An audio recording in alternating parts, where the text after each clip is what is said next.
तो स्वागत है दोस्तों। DFCCL executive and operation BD का जो रिज़ल्ट जो है वो पब्लिश हो चुका है और मेरा रैंक जो जनरल कैटेगरी से तो मैं नहीं हूँ, मैं तो कैटेगरी से बिलोंग करता हूँ।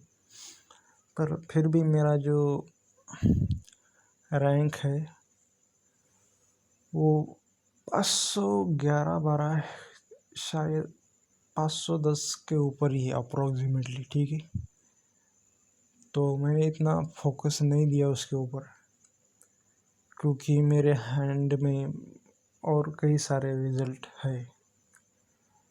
तो ये वीडियो बनाने का मेरा मकसद है यही है कि क्या आपको साइको टेस्ट के लिए दिल्ली जाना चाहिए या नहीं। ठीक है, तो कई सारे ऐसे लोग मैं देखता हूँ खासकर टेलीग्राम ग्रुप के ऊपर। चलिए मैं दिखाता हूँ यार। ठीक है, ठीक है। तो यहाँ पर 2400 के आसपास 2500 तक मेंबर्स थे, बट कई सारे लोग इस ग्रुप से जा चुके हैं क्योंकि उनका रिज़ल्ट नहीं आया है।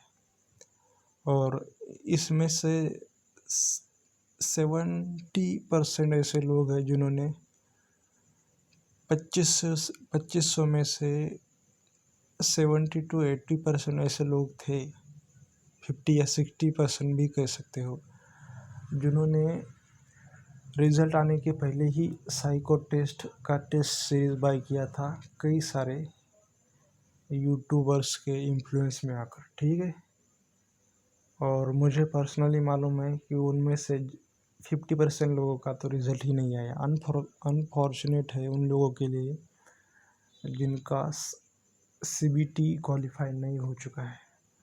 इनके सब DFCCL executive operation and BD.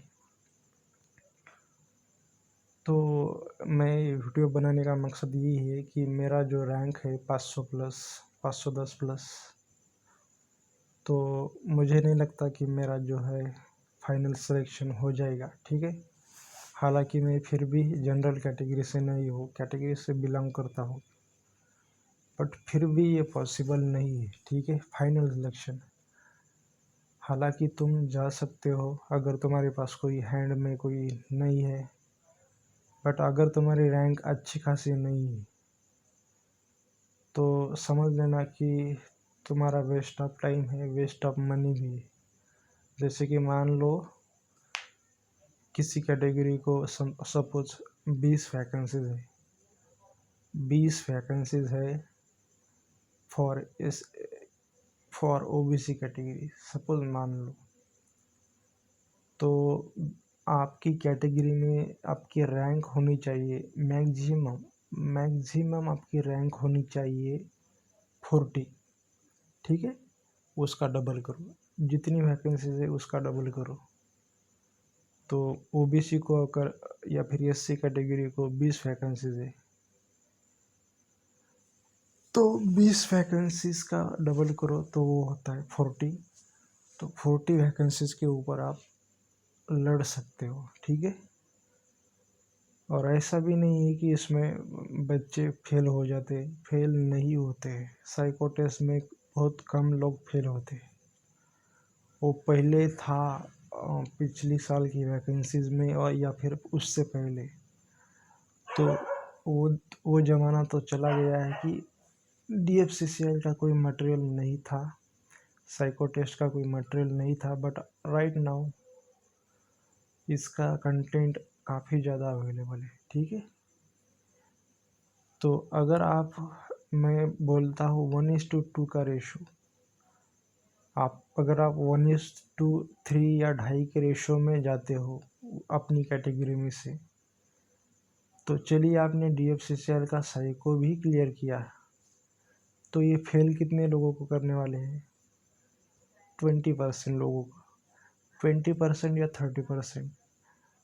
अगर 40 में से अगर आपकी रैंक मीन्स 20 का डबल 40 होता है, अगर आप 45 रैंक भी हो, चलो मान लिया जाए कि 45 में से 5 लोग नहीं आए, तो 40 तो आए, 40 में 20% या 30%, मैक्सिमम 30% लोग फेल हुए, तो 40 का 30% होता है 12 लोग फेल हो चुके हैं।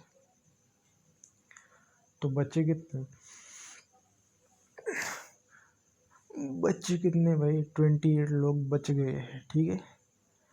तो इसमें से 20 लोगों को बुलाया गया, और 20 में से 2-3 मैक्सिमम 4 लोग जो है मेडिकल या डॉक्यूमेंट में फेल हो गए, ठीक है। तो उसका वेटिंग लिस्ट क्लियर हो जाएगा नेक्स्ट स्टेज में, ठीक है।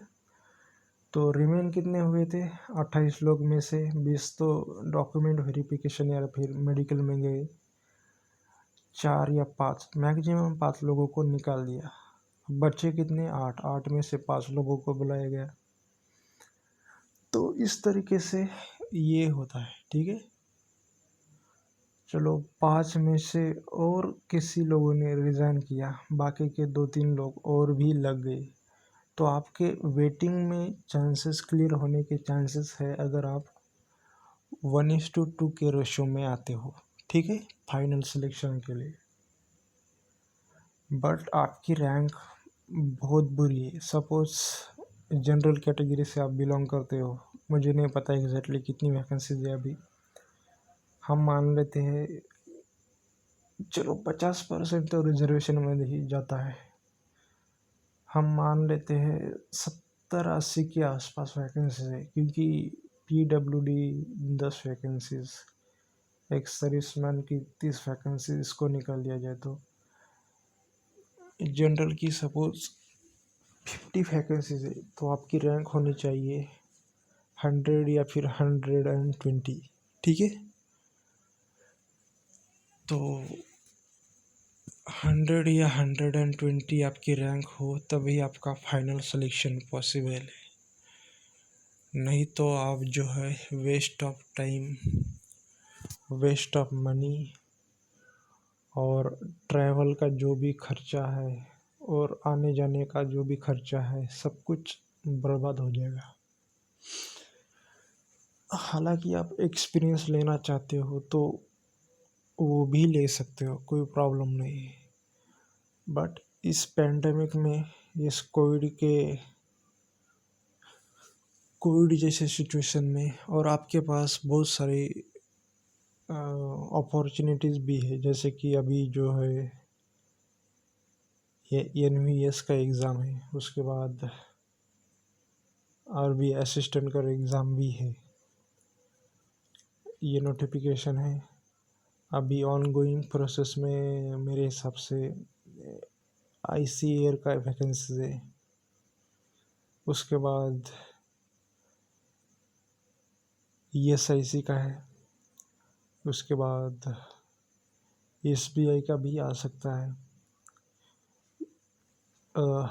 NTPC का भी है, उसके बाद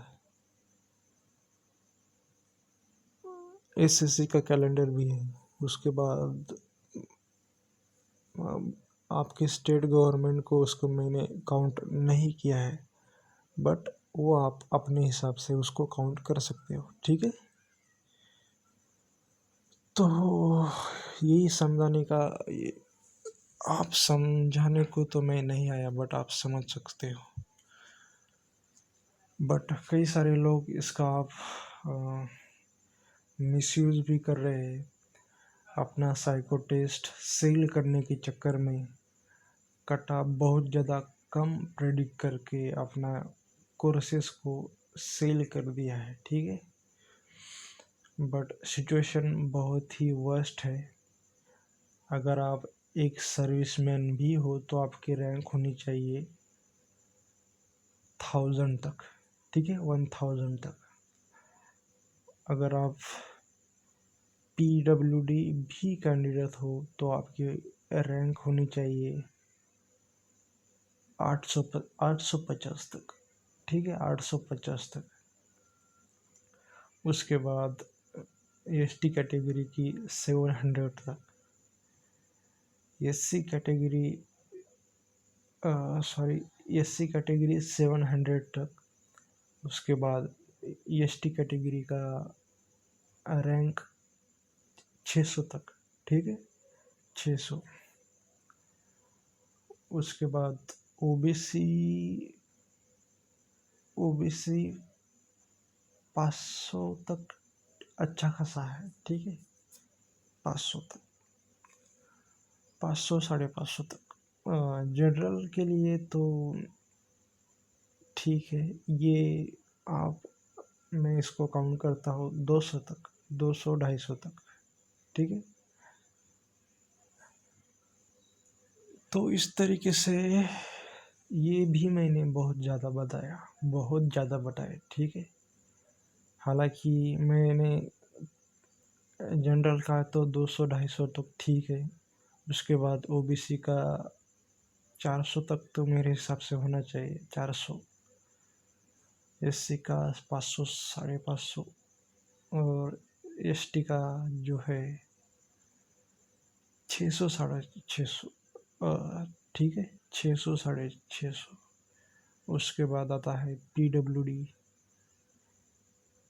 800 तक, 800 तक ठीक है। और एक सर्विस मैन की बहुत ज़्यादा वैकेंसीज है, लगभग 30 के आसपास। तो ये 1000 तक आप कह सकते हो कि फाइट दे सकते हैं, या फिर साइको टेस्ट देकर आ सकते हैं, ठीक है, और आपका सिलेक्शन भी हो सकता है। बट इसके बाहर के जो भी लोग हैं,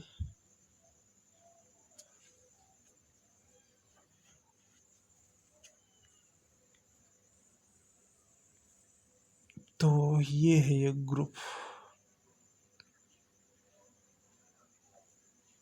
2240। हालांकि सभी के सभी लोगों का सिलेक्शन तो क्वालिफाई तो नहीं हुए होंगे, बट फिर भी चलिए। तो